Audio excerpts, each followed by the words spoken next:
तर हवा गुणवत्ता सुधारण्यासाठी सर्वेक्षण होणार आहे।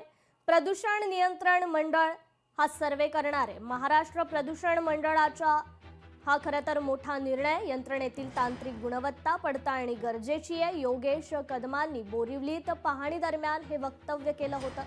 तर कोणत्या घटकांमुळे हवा प्रदूषणात वाढ झालेली आहे हे पाहणं आता गरजेचं आहे। या संदर्भात आपण अधिक अपडेट घेऊयात आपल्या लोकशाही मराठीचा प्रतिनिधी भाग्यश्री प्रधान आचार्य यांच्याकडून। भाग्यश्री, खरं तर हवा गुणवत्ता मात्र ढासळत चाललेली आहे, ती सुधारण्यासाठी आता सर्वेक्षण होणार आहे। प्रदूषण नियंत्रण मंडळाने हा मोठा निर्णय घेतलाय। काय अपडेट अधिक या संदर्भात?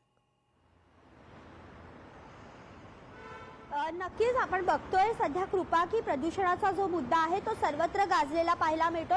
प्रचंड मोठ्या प्रमाणात सर्वत्र प्रदूषण झालेलं पाहायला मिळतंय आणि हाच मुद्दा जो आहे हा काँग्रेसने तर त्यांच्या प्रचारासाठी घेतलेला पाहायला मिळतोय। आपण बघतोय की सध्या अधिवेशन सुरू आहेत, राज्याचं देखील केंद्राचं देखील। अधिवेशनात देखील प्रदूषणाचा मुद्दा जो होता तो राहुल गांधींनी मांडलेला पाहायला मिळाला होता आणि विशेष म्हणजे या मुद्द्यावर सगळेच म्हणजे सत्ताधारी असतील किंवा विरोधी पक्ष असतील सगळेच जण एकत्र मिळून काम करणार असल्याचं देखील त्यांनी सांगितलेलं होतं। आता जर आपण बघतोय तर मुंबईमध्ये मध्यंतरी वाईट आणि अति वाईट हवा जी आहे ती झालेली पाहायला मिळाली होती। काही बांधकामं जी आहेत ती देखील बंद करण्यात आलेली होती। काही ठिकाणी प्रदूषण मोजमापक यंत्र बसवलेली आहेत आणि ही यंत्र जी आहेत ती आता जुनी झालेत किंवा त्यांची जी सक्षमता आहे ती कमी झाली आहे। तर अशा यंत्रांची जी पडताळणी आहे ती करणं आवश्यक आहे। अशा यंत्रांचं सर्वेक्षण करणं आवश्यक आहे असं योगेश कदमांचं म्हणणं आहे। आणि त्यानुसार आता जर आपण बघतोय की एकंदरीतच आता सध्या आपण बघितलं तर जे यंत्रणा बसवलेली आहेत त्या यंत्रणांसाठी ही सगळी जी पडताळणी आहे ती आता सुरू करणार असल्याची माहिती त्यांनी दिली। बोरिवली असेल किंवा आणखीन काही ठिकाणी malaड मालवणी इथे प्रदूषणाची जी गुणवत्ता होती ती अधिक खराब झालेली पाहायला मिळाली होती आणि याच पार्श्वभूमीवर त्यांनी काल पडताळणी केली, पाहणी केली। त्यावेळी त्यांनी सांगितलं की नेमकी हवा का खराब होते हे बघणं देखील तितकंच महत्त्वाचं आहे असं देखील त्यांनी सांगितलेलं पाहायला मिळतंय।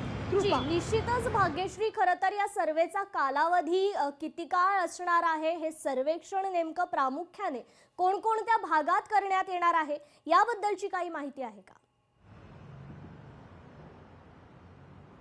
नक्कीच आपण बघतोय की जे सर्वेक्षण आहे ते जास्ती करून malaड मालवणी किंवा माझगाव डाव, कारण सगळ्यात जास्त प्रदूषण ज्या एरियामध्ये पाहायला मिळालं वरळीमध्ये पाहायला मिळालं होतं, त्यानंतर आपण बघितलं तर चेंबूरमध्ये पाहायला मिळालं होतं, माझगाव डावला सगळ्यात जास्त प्रदूषण पाहायला मिळालं होतं। या सगळ्या एरियामध्ये हवामानाची जी गुणवत्ता होती ती 200च्या वर इतकी गेलेली होती आणि या सगळ्यामुळे या भागातलं जे गुणवत्तामान आहे यंत्रणा आहे ती अधिक पडताळणी केली जाईल। या व्यतिरिक्त ज्या ठिकाणी महाराष्ट्रात संपूर्ण महाराष्ट्रात ज्या ठिकाणी अशा पद्धतीची यंत्रणा मोजमापक यंत्रणा लावलेली आहे त्या यंत्रणांची पाहणी ही प्रदूषण राज्य मंडळातर्फे करण्यात येणार आहे। आणि एकंदरीत जर आपण बघितलं तर यंत्रणा जी आहे ती फार जुनी पण झालेली आहे। काही ठिकाणचे जे मोजमाप यंत्रणा आहेत ते बरेच वर्षापूर्वी लावलेले आहेत, तर त्यांना देखील आता बदलण्याची वेळ कुठेतरी आली आहे। नेमकं ते किती काम करतायत, ते सक्षम आहेत का याची देखील राज्यभरातही पडताळणी करण्यात येणार असल्याची माहिती सध्या कृपा हाती आहे।